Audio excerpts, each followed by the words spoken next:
The icy water of the Washburn River ran red that night, but I was too stubborn to look away. Most people think saving a life is a noble act, a moment of pure heroism. They're wrong. Sometimes saving a life is the most dangerous mistake you can make.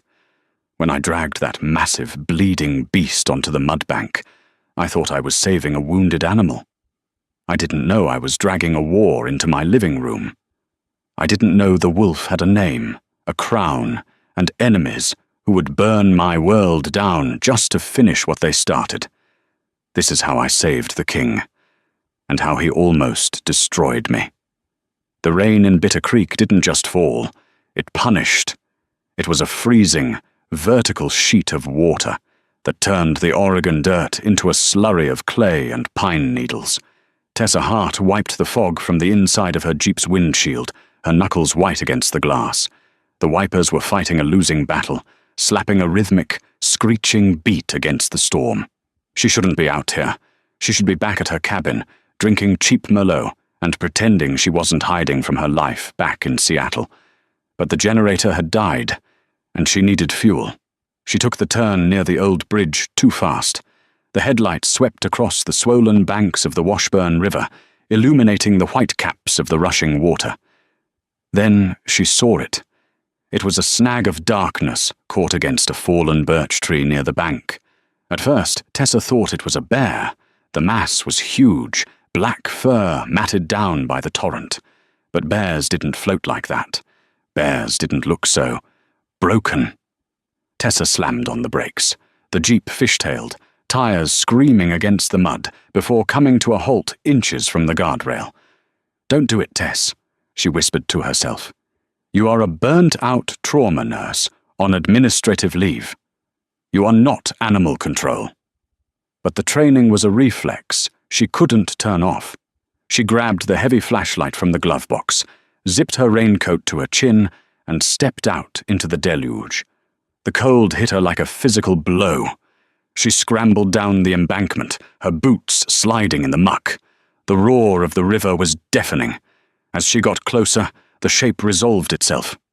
It was a wolf, but it was the biggest wolf she had ever seen, easily 200 pounds of muscle and fur.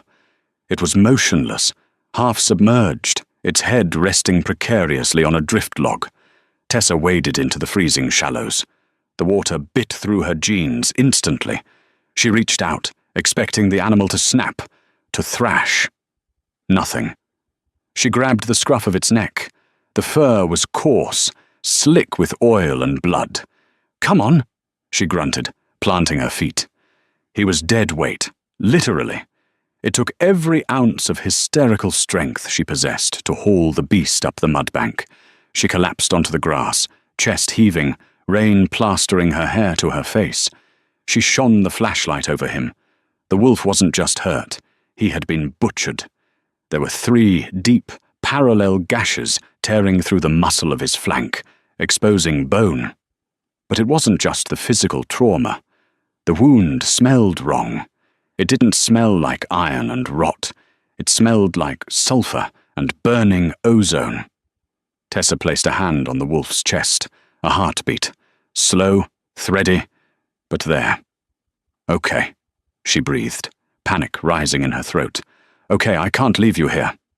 She backed her Jeep down the service ramp. It took 20 minutes of agonizing struggle, using a tarp as a sled to get the animal into the back of the car.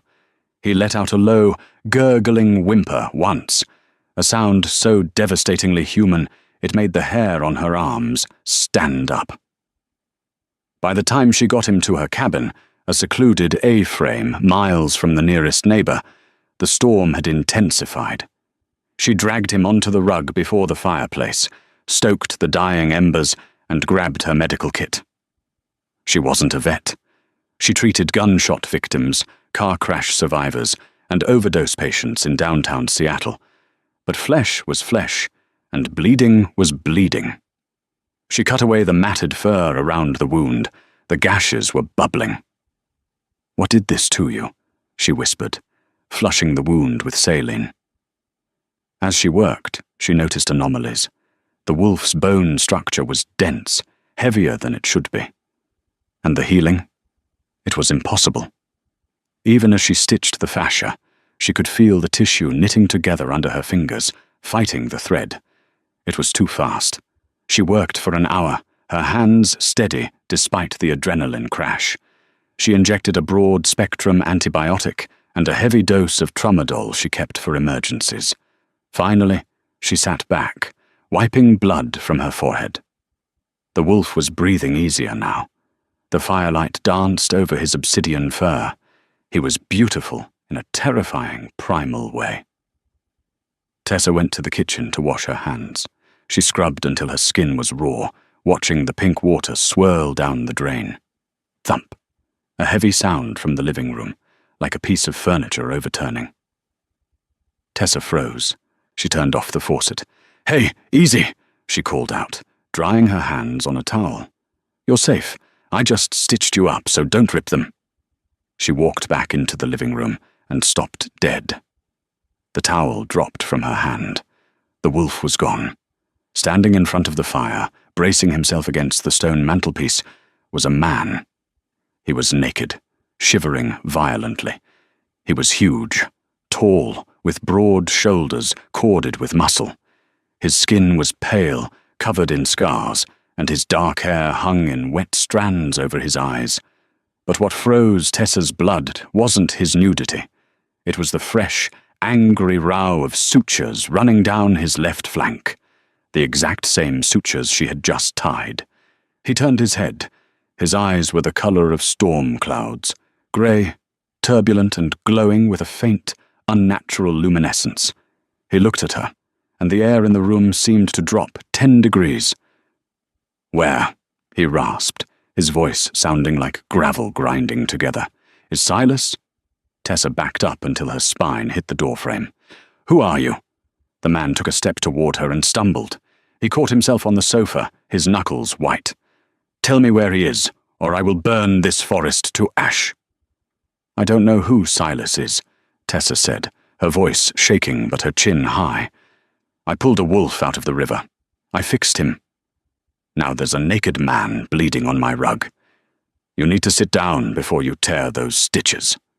He stared at her, confusion warring with aggression in his eyes. He looked down at his side, fingering the black nylon thread. He looked back at her, really seeing her for the first time.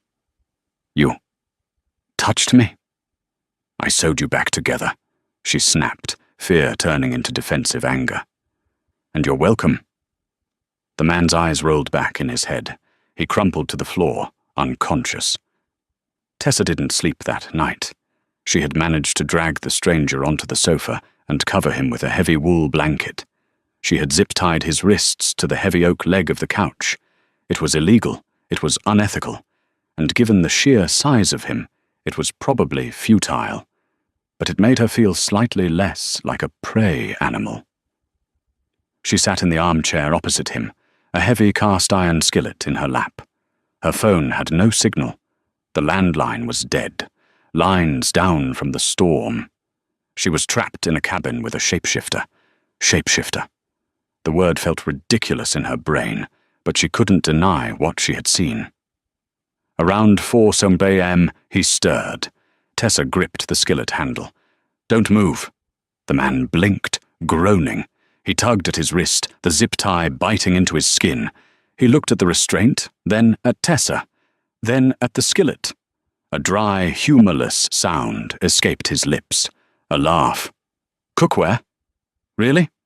"It's cast iron," Tessa said. "It'll crack your skull." "I've had worse cracks," he muttered, letting his head fall back against the cushion. "Water."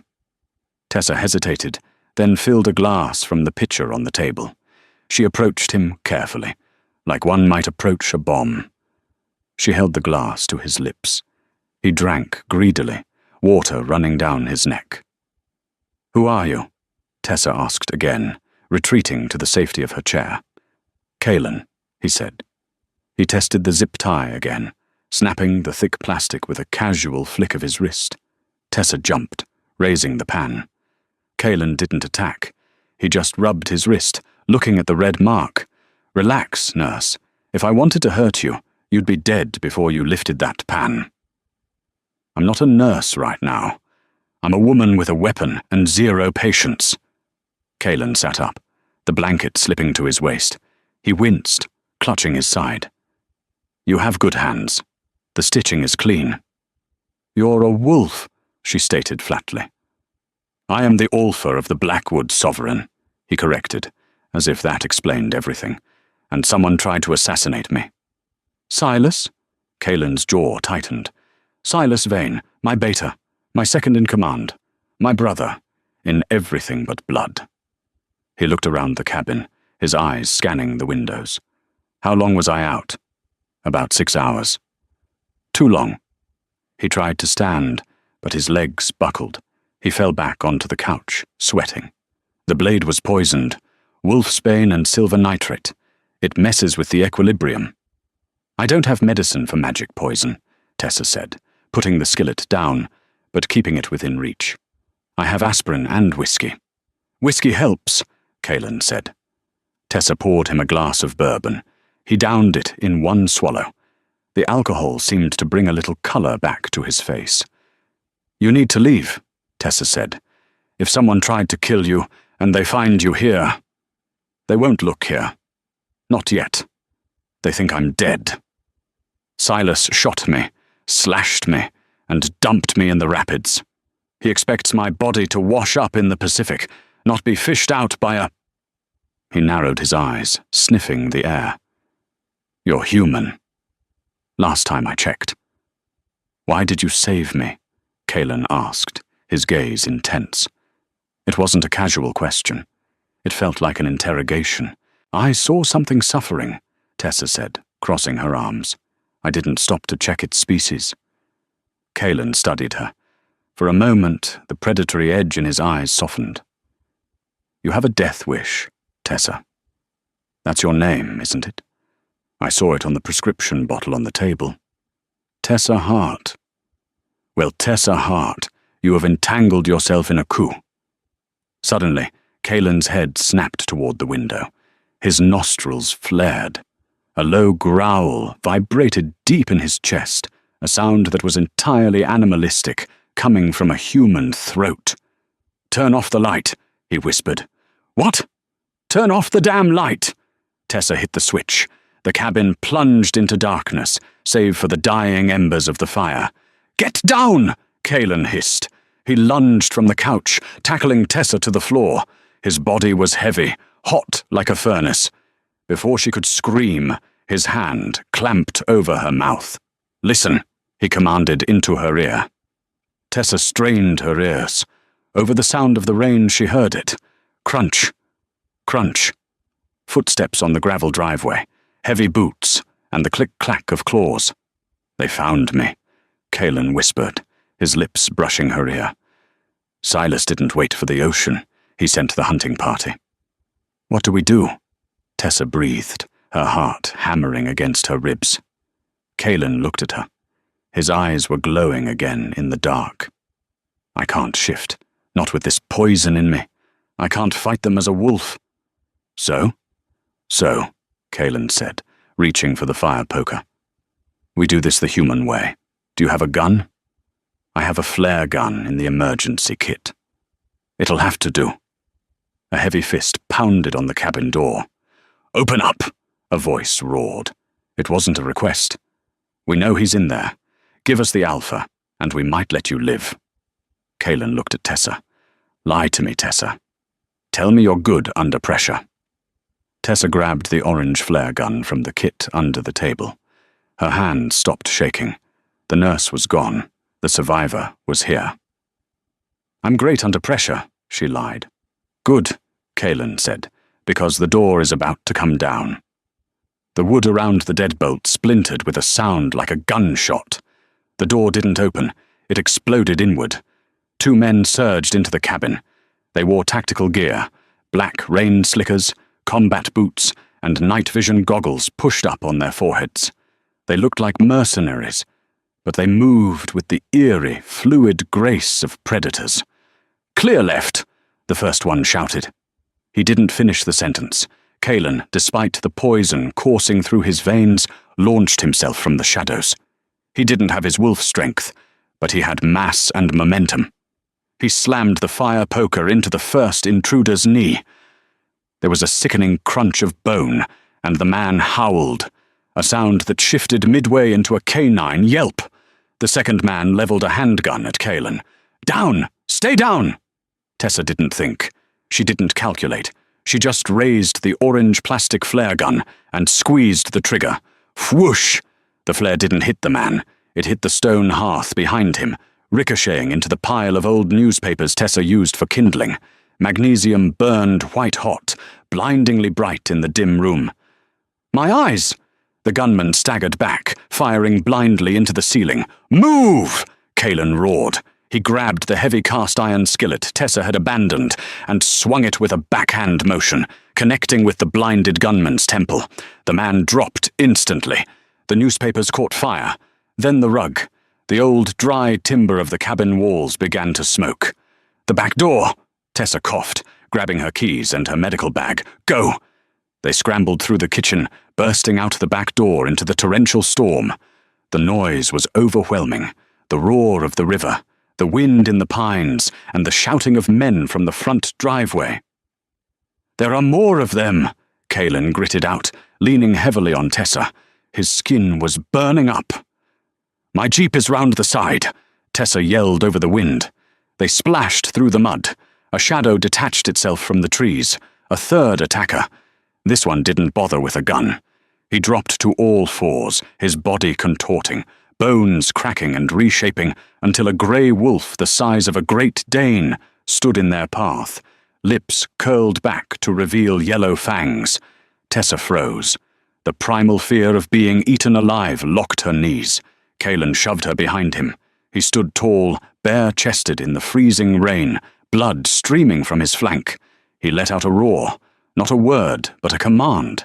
It was a guttural, vibrating sound that shook the raindrops in the air. "Submit!"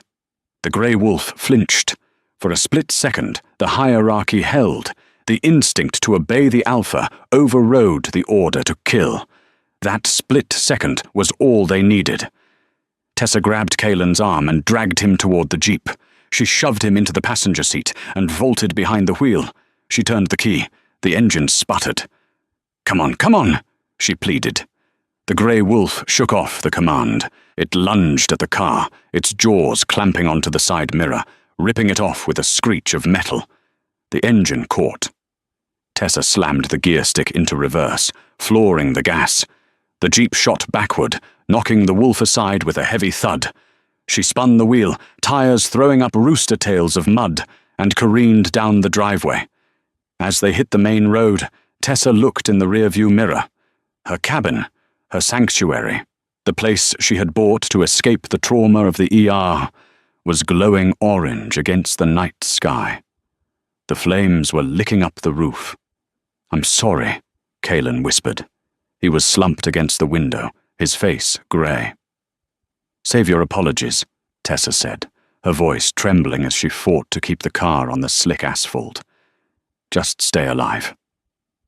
They drove for 2 hours in silence, weaving through back roads that Tessa knew by heart, avoiding the main highway. Calen drifted in and out of consciousness. The fever from the wolfsbane was cooking him from the inside out. "We need a hospital," Tessa said, eyeing his wound. The stitches were holding, but the infection was spreading fast. Deep purple lines were tracking up his ribs. "No hospital?" Calen mumbled, his eyes closed. "Silas has eyes in the ERs, the police, the coroner. He owns them. Then where? You're septic, Calen. You're going to die in my car." Calen forced his eyes open. He reached into the pocket of the jeans Tessa had found for him, an old pair of her ex-boyfriend's that were 2 sizes too small. He pulled out a heavy platinum signet ring. "Seattle," he rasped. "The Obsidian Tower, underground garage. Use the ring on the scanner." "You want me to drive you to the most expensive building in the city while you're bleeding out?" "It's my building," he said, and then his head lolled forward. He was out. Tessa gripped the steering wheel until her hands ached. She was tired, she was cold, and she was terrified. But as she looked at the unconscious man beside her, she felt a strange, steel resolve settling in her chest. She had saved him from the river. She had saved him from the hit squad. She wasn't going to let a little thing like biology kill him now. She pressed the accelerator. "Hang on, Wolf Boy. We're going to the city." The transition from the wild, storm-battered forest to the sleek, sterile canyons of downtown Seattle was jarring. It was 3 a.m. when Tessa's mud-caked Jeep rolled up to the service entrance of the Obsidian Tower, a 60-story monolith of black glass that dominated the skyline. She felt ridiculous, a beat-up Wrangler amidst a sea of phantom limousines. She rolled down the window at the security kiosk. A guard, looking more like a Secret Service agent, stepped out. "Private property, ma'am. Turn around." Tessa held up the ring.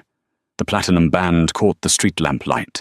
It bore a crest, a wolf's head devouring a crescent moon.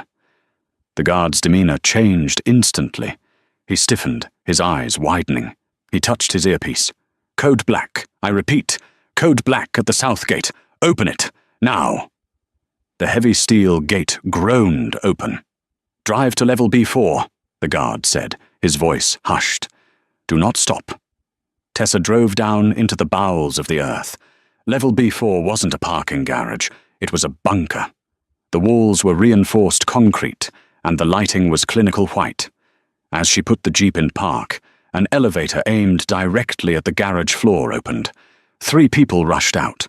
One was a woman with sharp features and a tablet, looking frantic. 2 were massive men in suits, bodyguards. "Get him out!" the woman barked. The bodyguards opened the passenger door.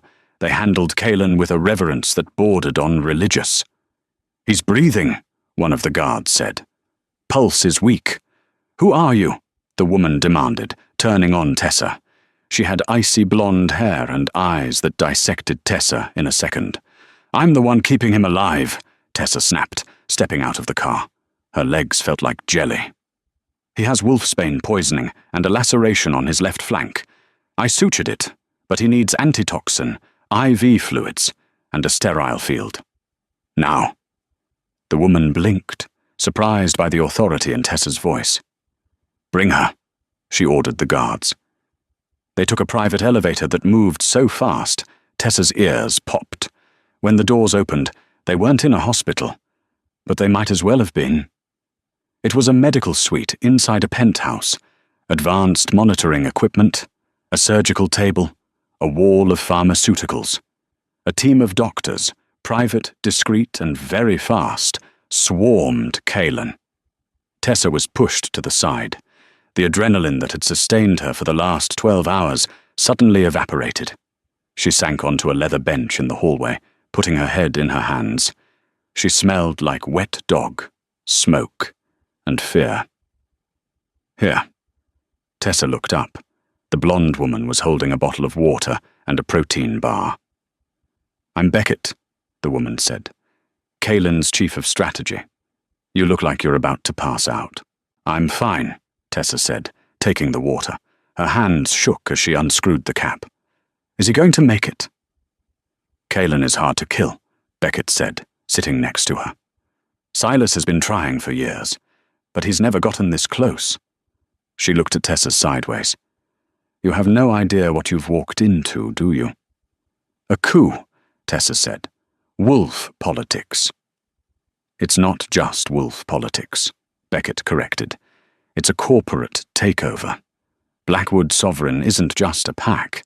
It's a multi-billion-dollar conglomerate. Real estate, tech, shipping. Silas doesn't just want the title of Alpha. He wants the board seats. He wants the assets." Beckett tapped her tablet. As of 2 hours ago, Silas Vane declared Kalen dead.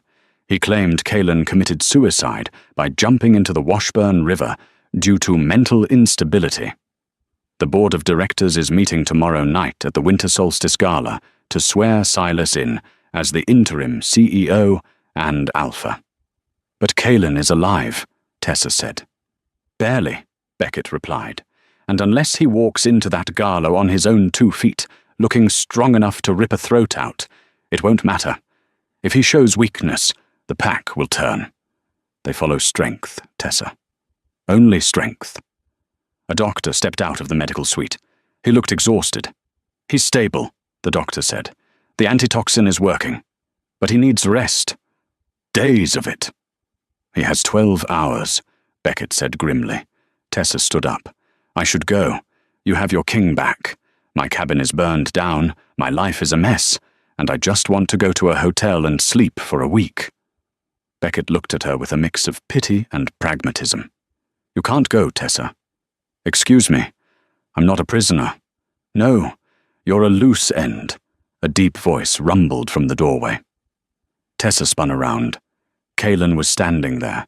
He was leaning against the doorframe, wearing nothing but loose sweatpants. His chest was bandaged, his skin was still pale, but his eyes, the grey storm was back. They were clear, focused. Silas knows you saved me, Calen said, walking slowly toward her. Every step looked painful, but he didn't falter. He sent 3 hunters to your cabin. One of them escaped. He knows your scent. He knows your face. He stopped inches from her. He towered over her, radiating a heat that she could feel through her damp clothes. If you leave this building, Calen said softly, you will be dead within the hour. Silas cleans up his messes. Tessa felt a cold chill that had nothing to do with the air conditioning. So I'm what? A hostage? No, Calen said. He reached out, his rough thumb tracing the smudge of soot on her cheek. The touch sent a jolt of electricity straight to her toes. It was intimate, possessive, and terrifyingly gentle. You are under my protection, he declared. The air in the hallway seemed to vibrate with the weight of his vow. You saved the king, Tessa Hart. That makes you pack, and the pack protects its own. He turned to Beckett. Get her a room. Get her clothes. Get her whatever she wants. And prepare the car. The car? Beckett asked. Sir, you can't be serious. The gala? I'm not going to let Silas sit on my throne, Calen growled. He looked back at Tessa, his eyes locking onto hers. And I'm not going alone. You're coming with me, Tessa. Me? Tessa choked out. I'm a nurse in muddy boots. I don't do galas. Calen's lips quirked into a faint, dangerous smile. You face down 3 assassins with a flare gun and a frying pan. You'll handle a ballroom of socialites just fine. He turned and limped back toward the medical suite, calling over his shoulder. Get some sleep, Tessa. Tomorrow, we go to war. And you're going to need a dress. The dress was a weapon. That was the only way Tessa could rationalize wearing it. It was a floor-length gown of midnight blue silk that hugged her curves like a second skin, with a slit that ran dangerously high up her thigh.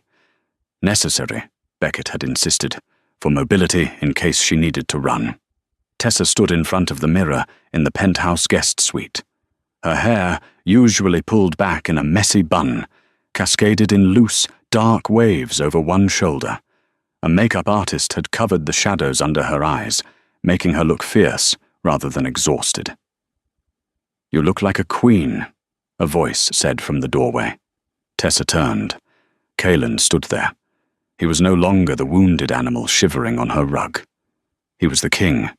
He wore a bespoke tuxedo that fit his broad shoulders perfectly, the black fabric absorbing the light. The only sign of his injury was a slight stiffness in his stance. I look like a distraction, Tessa countered, feeling exposed. That's the point, Calen said, walking into the room. He stood behind her, their eyes meeting in the mirror. The visual contrast between them, her dark elegance and his towering, predatory intensity, was striking. Silas expects a corpse. If not a corpse, he expects a cripple. Instead, I'm bringing him a nightmare. He reached into his jacket pocket and pulled out a necklace. It was a simple silver chain holding a rough-cut obsidian stone. "Wear this," he said, fastening it around her neck. His cold fingers grazed her nape, sending a shiver down her spine that had nothing to do with the temperature. "It masks your scent. To the others in that room, you won't smell like a human. You'll smell like nothing, like void. It confuses them." "Why are you doing this, Kaylin?" Tessa asked quietly. "You could have just paid me off and sent me to Europe." Kaylin's eyes darkened. "Silas crossed a line when he sent wolves to your home. You are part of the story now, Tessa. If I send you away, he will hunt you down just to spite me. The only way you survive is if you are by my side, in the light, where everyone can see you. And what am I to you? In this story—" Kaylin leaned down, his lips inches from her ear. "You are the woman who tamed the wolf. Use that. Make them afraid of you." The Winter Solstice Gala was held at the Fairmont Olympic Hotel in downtown Seattle. It was the premier social event of the season, a mix of human billionaires who knew nothing of the supernatural world and the elite members of the Blackwood Sovereign, who ran the city from the shadows. The tension in the limousine was suffocating. When the car stopped, the flashbulbs erupted like artillery fire. "Stay close," Kaylin commanded. He stepped out first, buttoning his jacket. A hush went through the crowd of photographers. They had been told he was dead. Kaylin offered his hand to Tessa. She took it. His grip was iron hard. He pulled her out, and she stepped onto the red carpet, chin high. She channeled every ounce of her ER triage demeanor, the calm in the center of the storm. They walked through the grand doors into the ballroom. The room was a sea of velvet, diamonds, and champagne. On the far stage, a man was speaking into a microphone. It was Silas Vane.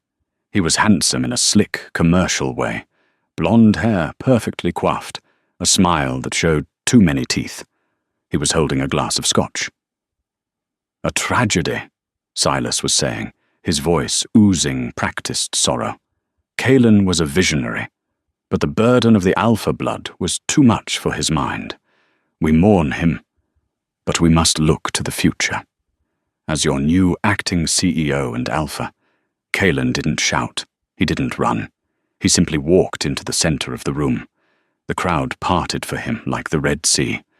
The scent of ozone and rain began to fill the air, overpowering the expensive perfumes. "You're burying me a little early, Silas." Kaylin's voice cut through the room, amplified by nothing but his own power. Silas froze, the glass in his hand shattered, whiskey splashing over his tuxedo cuff. He stared at Kaylin, his face draining of color. "Kaylin," Silas stammered. The reports. The police said." "The police you paid." Kaylin stepped up to the stage stairs. He looked healthy, vibrant, and lethal. "I'm afraid the rumors of my suicide were greatly exaggerated." A murmur went through the crowd. The board of directors, seated at the front tables, looked between the two men with hungry, calculating eyes. Silas recovered quickly. He was a politician, after all.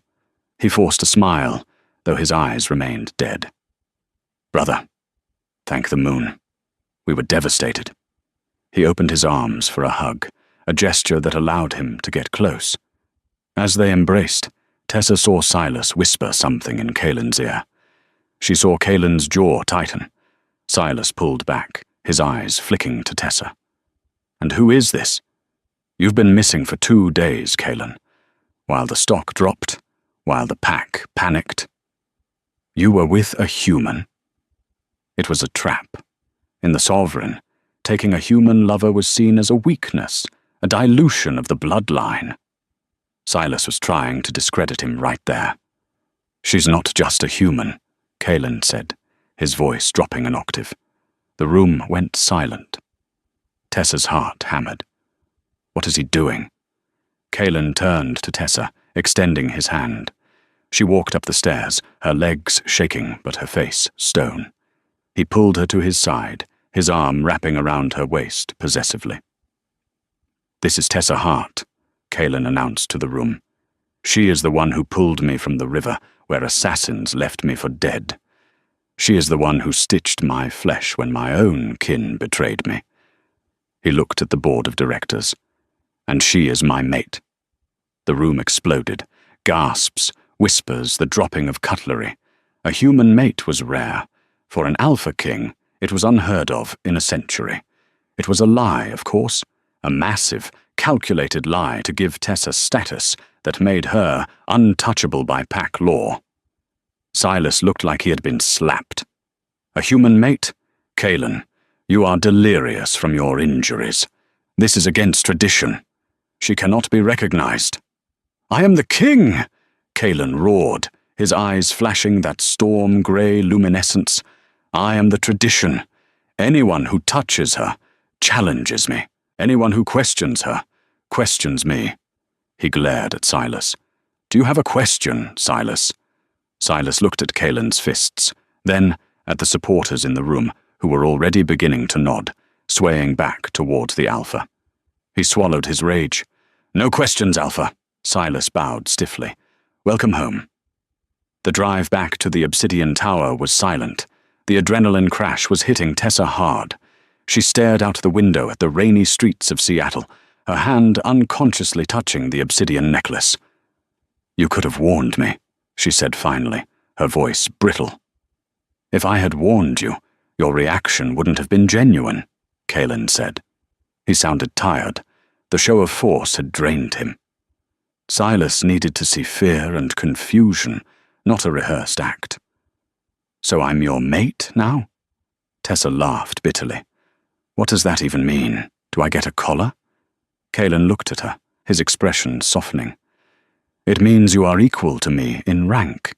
It means no wolf can harm you without facing the death penalty.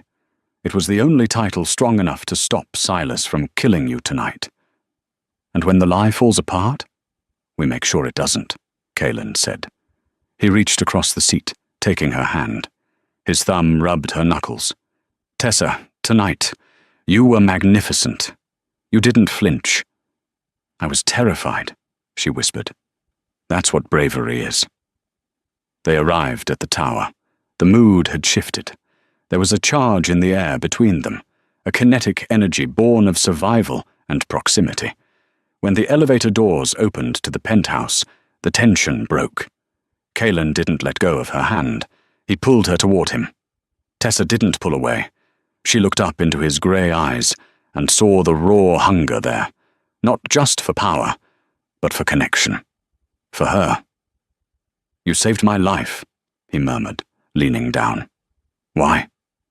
"Because I'm a nurse," she said, her breath hitching. "I fix broken things." "I am very broken, Tessa." He kissed her. It wasn't a gentle, movie star kiss. It was desperate, tasting of champagne and danger. Tessa's hands tangled in his hair, pulling him closer.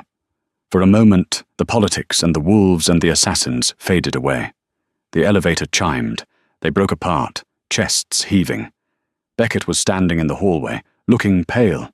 She held a tablet with trembling hands. "Sir," she said, "we have a problem." Kaelin instantly shifted from lover back to king. "What is it?" I ran the toxicology report again. The poison used on the blade, the wolfsbane strain, it wasn't black market. "What?" "It has a specific isotopic signature," Beckett said, looking at Tessa with a strange expression. "It came from the Blackwood Medical Reserves, specifically from a batch that was signed out 3 days ago." "Signed out by who?" Kaelin demanded.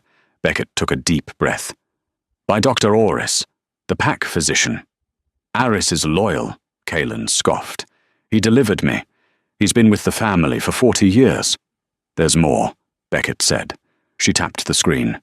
"We hacked Silas's phone records. He didn't order the hit." Kaelin froze. "Explain." "Silas is ambitious, but he's a coward. He was planning a hostile takeover in the boardroom, not an assassination. The order for the hit came from a burner phone. But we traced the location of the call." Beckett looked at Kaelin, fear in her eyes. "The call came from inside this building. from the executive floor. Kaelin's face went hard as stone. My uncle.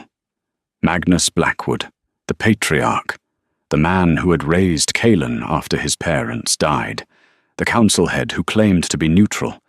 If Magnus is behind this, Kaelin started, but he was cut off by the sound of sirens, not the distant wail of city traffic. These were close, right outside the building. Whoop whoop! Police! A voice amplified by a bullhorn echoed from the street below. This is the Seattle Police Department. We have a warrant for the penthouse. Police? Tessa frowned. Why are the human police here? Beckett looked at the security monitors. They're swarming the lobby. SWAT team. Kaelin, they're coming up. On what grounds? Kaelin roared. The elevator doors pinged open again. But it wasn't SWAT. It was Silas, looking smug, flanked by 2 uniformed police officers, human officers. Sorry to intrude, Alpha, Silas said, stepping into the penthouse. But as a law-abiding citizen, I had to report a crime. Get out, Silas, Kaelin growled. His eyes began to glow. Careful, Silas warned, gesturing to the human cops. You can't shift in front of Seattle's finest. It would be complicated.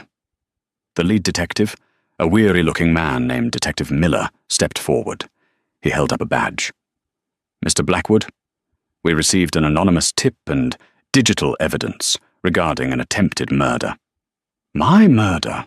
Kaelin asked. As you can see, I'm alive. Not you, sir, Miller said. He turned his gaze to Tessa. Ms. Tessa Hart. Tessa stepped back. Yes?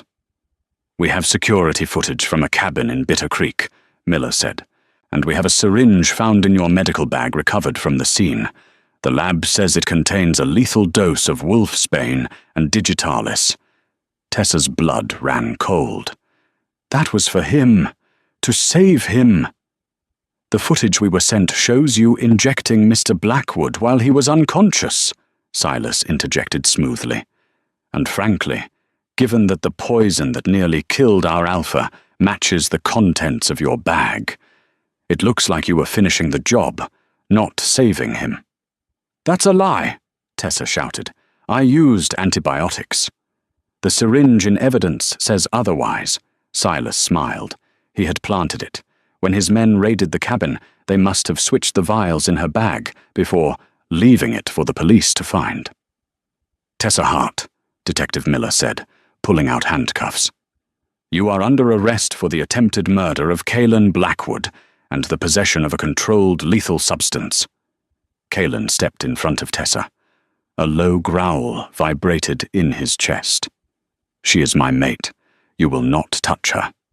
Kaelin, Silas said softly, think. If you attack human police officers, you break the treaty. The government will come down on the Sovereign. We will be exposed. We will be hunted. You will lose the crown, the company, and the pack. He looked at Tessa. Let them take her. If she's innocent, surely the justice system will clear her. Kaelin looked at the officers, their hands on their holsters. He looked at Silas, who was watching him with triumphant glee. Then he looked at Tessa. He was trapped. If he fought, he started a war between humans and wolves that would kill thousands. If he did nothing, the woman he loved, the woman who saved him, would be thrown into a cage, defenseless against Silas's influence in the prison system. Kaelin, Tessa whispered. She saw the conflict in his eyes. She saw the king warring with the man. Don't do it.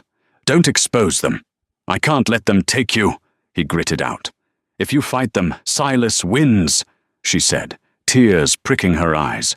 She stepped around him, holding her wrists out to the detective. I'm innocent. I'll go. Detective Miller snapped the cuffs on her wrists. The metal was cold. Tessa! Kaelin roared, reaching for her. Sir, step back, Miller warned, hand on his gun. Silas stepped in Kaelin's path, putting a hand on his chest. Let it go, Kaelin. It's over. She's just a human. Tessa was led into the elevator. As the doors closed, her last sight was Kaelin Blackwood, the most powerful predator on the continent, being held back by his own pack, his eyes burning with a rage that promised the world would burn. She had saved the king, and now she was going to pay the price. The holding cell at the Seattle precinct smelled of bleach and despair. Tessa sat on the metal cot, her wrists chafed from the cuffs. It had been an hour since Detective Miller had locked her in, and the silence was deafening. Suddenly, the heavy steel door buzzed and clicked open. "Lawyers here," a guard grunted, not looking up from his phone. A man stepped inside. It wasn't a lawyer. It was the third hunter from the cabin, the one who had shifted into the Grey Wolf. He wore a cheap suit that strained against his bulk, and his smile was a rictus of malice. He closed the door and locked it. "Silas sends his regards," the hunter whispered. From his pocket, he pulled a thin, nylon garrote wire. He said to make it look like a suicide. Shame about the guilt, Tessa. It really eats a person up. Tessa backed against the cinder block wall. There are cameras. Cameras malfunction all the time. He grinned, wrapping the wire around his fists. He lunged. Tessa ducked, scrambling over the cot, but he was too fast. He grabbed her hair, yanking her head back. The wire bit into her throat. She clawed at his hands, her vision spotting with white lights. "This is it," she thought. "This is how I die." Then, the lights in the precinct went out. The darkness was absolute. The hunter froze, his grip loosening just enough for Tessa to gasp for air. From the corridor outside, a sound echoed, a sound that didn't belong in a concrete city building. It was a snarl, low, vibrating, and terrifyingly primal. Screams erupted from the front desk, the sound of bodies hitting walls, the tearing of metal. The cell door didn't just open, it was ripped off its hinges. A shadow filled the doorway. It was Kalen. His eyes were two burning orbs of violet grey in the dark. He didn't look human. He looked like a god of vengeance carved from granite. The hunter released Tessa and drew a knife, his hands shaking. You can't be here. The treaty." "I am the treaty," Kalen roared. He moved faster than Tessa's eyes could track. One hand clamped around the hunter's throat, lifting him 2 feet off the ground. There was a wet crunch. Kalen tossed the unconscious man aside like a rag doll. He turned to Tessa. The rage in his face vanished, replaced by a desperate terror. "Did he hurt you?" "I'm okay," she choked out, rubbing her neck. "We're leaving," Kalen said, grabbing her hand. "The police are asleep. Beckett used a sonic pulse to knock out the precinct. We have 20 minutes before they wake up." "Where are we going? Mexico?" "No," Kalen said, his voice hard as diamond. "We're going back to the tower. I'm done running." The penthouse boardroom was quiet. The storm outside had passed, leaving the city glittering below. Magnus Blackwood sat at the head of the long mahogany table, swirling a glass of amber liquid. Silas stood by the window, looking nervous. "He's coming," Silas said, pacing. "I can feel it. The bond. It's angry." "Let him come," Magnus said calmly. "He broke the law by storming the police station. The council will strip him of his title before he steps foot in the lobby." The elevator doors at the far end of the room chimed. Magnus and Silas turned. Kalen walked out, Tessa right beside him. He was covered in drywall dust and blood. None of it his own. "Uncle?" Kalen said, his voice deceptively calm. "Kalen," Magnus sighed, setting down his drink. "You have disappointed me. Storming a human jail? For her? You are unfit to lead." "I know it was you," Kalen said, stopping at the end of the table. "Silas is too cowardly to poison a blade. He likes an audience. But you like clean hands." Magnus's expression didn't change. "Efficiency is a virtue. You are weakening the pack, Kalen. Diversifying assets into human tech. Allowing hybrids. We are wolves, not venture capitalists." "So you tried to kill your own nephew?" Tessa spoke up, her voice ringing clear in the large room. Magnus looked at her with disdain. "I tried to cull the weak, and now I will finish it." Magnus snapped his fingers. From the shadows of the room, 4 enforcers emerged, elite guards loyal to the council. "Kill the girl," Magnus ordered. "Restrain the boy." "No!" Silas yelled, drawing a gun. But he didn't point it at Kaelan. He pointed it at Magnus. Magnus blinked. "Silas, put that down."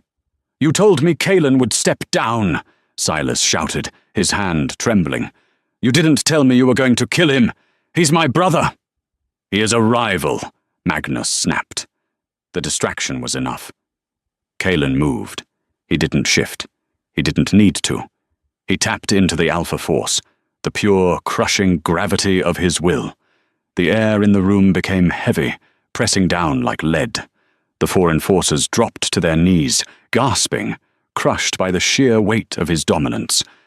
Kaelan walked toward Magnus.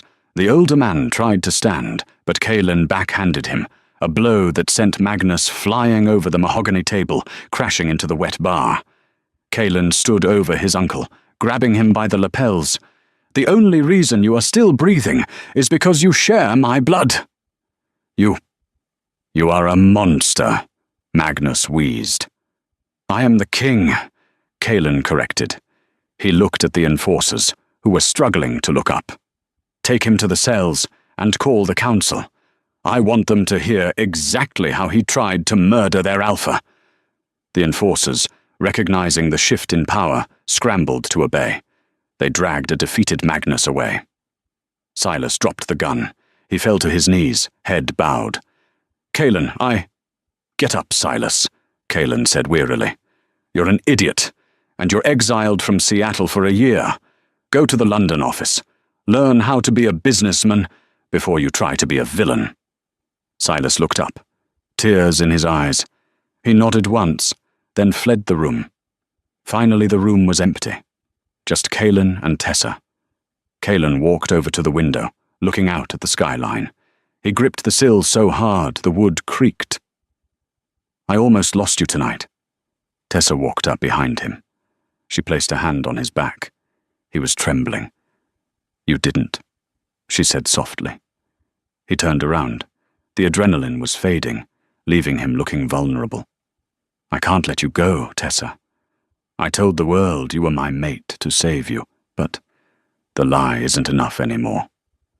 He reached into his pocket and pulled out the ring, the Blackwood signet ring he had given her to enter the garage.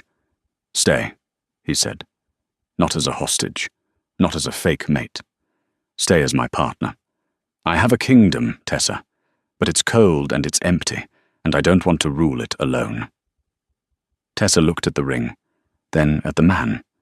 She thought of her burnt cabin, her lonely life in the woods, running from ghosts. She looked at Kaelan, the wolf who had dragged himself through hell just to keep her safe. She took the ring.